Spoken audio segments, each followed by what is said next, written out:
Assalamualaikum warahmatullahi wabarakatuh. Nama saya Muhammad Hafiz bin Abdul Karim. Hari ini saya ingin membentangkan berdasarkan tajuk yang diberi, iaitu Idola Keusahawanan. Idola keusahawanan saya ialah Mawar Abdul Karim, iaitu merupakan model dan pengurus pemasaran jenama tudung Farida.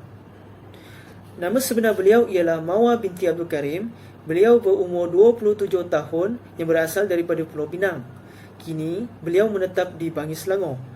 Status beliau ialah berkahwin, iaitu isteri kepada pelakon terkenal Fiza Omar. Beliau beragama Islam dan merupakan warga negara Malaysia, dan pekerjaan beliau ialah model dan pengurus pemasaran jenama tudung Farida. Antara fakta-fakta menarik tentang Mawar Abdul Karim ialah beliau merupakan anak kepada pengasas tudung popular Farida, iaitu Puan Farida Zakaria. Beliau semakin dikenali setelah mendirikan rumah tangga dengan pelakon terkenal, iaitu sebagai Fiza Omar pada 10 November tahun 2013. Beliau merupakan model dan pengacara yang juga terlibat dalam bidang keusahawanan sebagai pengurus pemasaran tudung Farida. Saya ingin menceritakan bagaimana permulaan perniagaan Farida. Pada mulanya, ibu beliau, Puan Farida Zakaria, memulakan perniagaan menjahit tudung pada tahun 2006 dan ditempa oleh kawan-kawan dan saudara mara sahaja. Tudung tersebut menggunakan jenama Maisara yang mempunyai awning sahaja.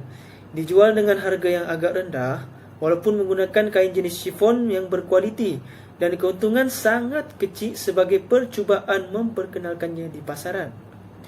Namun segalanya telah berubah apabila ayah beliau berpindah ke Bangi, Selangor kerana bertugas di Ibu Pejabat Suruhanjaya Komunikasi dan Multimedia awal tahun 2007.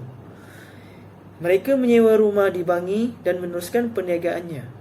Apabila perniagaan mereka mendapat sambutan yang sangat baik, mereka memperluaskan pemasaran lalu mencari pembantu dengan mengiklankannya di akhbar Sinar Harian dengan bayaran RM500 untuk iklan yang tidak berwarna. Dengan bermodalkan RM3,000, perniagaan ibunya semakin maju di Bangi. Pada ketika itu, mereka menerima banyak tempahan tudung dan mula menghasilkan keluaran tudung secara pukal ataupun ready made. Kemudian, Mawar terpaksa menjadi model dan pengalaman belajar mengenai fotografi menyebabkan beliau tidak bermasalah untuk bergaya di hadapan kamera. Penglibatan tanpa dirancang antara Farida bersama media ternyata memberikan impak yang besar kepada perniagaan mereka. Mereka mendapat permintaan luar biasa walaupun rekaan tudung mereka menggunakan kain chiffon yang mana pada masa itu banyak digunakan untuk busana pengantin. Akhirnya mereka berjaya membuka butik pertama mereka di Seksyen 8 Bandar Baru Bangi yang dibuka pada bulan Ramadan tahun 2009. Antara ciri-ciri keusahawanan Mawar Abdul Karim ialah berwawasan. Beliau meletakkan syarikat Farida sebagai sebuah syarikat yang mengeluarkan produk fashion muslimah, dan Mawar tekankan kepada konsep fashionista yang berkualiti tinggi. Seterusnya, beliau mempunyai sikap yang proaktif. Sebagai contoh, beliau bercita-cita untuk mereka jenama produk sendiri dan tidak mahu menjiplak produk dari luar maupun lokal.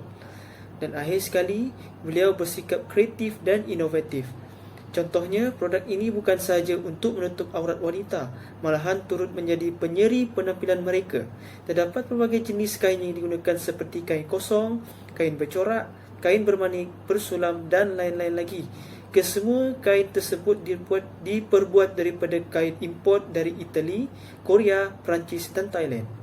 Inovasi Farida ialah bakal memberi wajah baru kepada wanita kerana ia sesuai dan mudah digayakan sama ada untuk aktiviti casual atau majlis rasmi.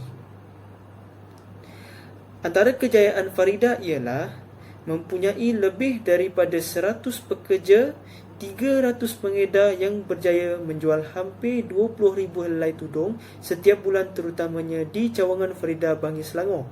Seterusnya, pelanggan tegarnya tetap tidak berganjak ke jenama tudung yang lain berikutan kain yang digunakan sangat berkualiti tinggi. Dan akhir sekali, dapat berdaya saing dengan syarikat fashion yang lain di Malaysia.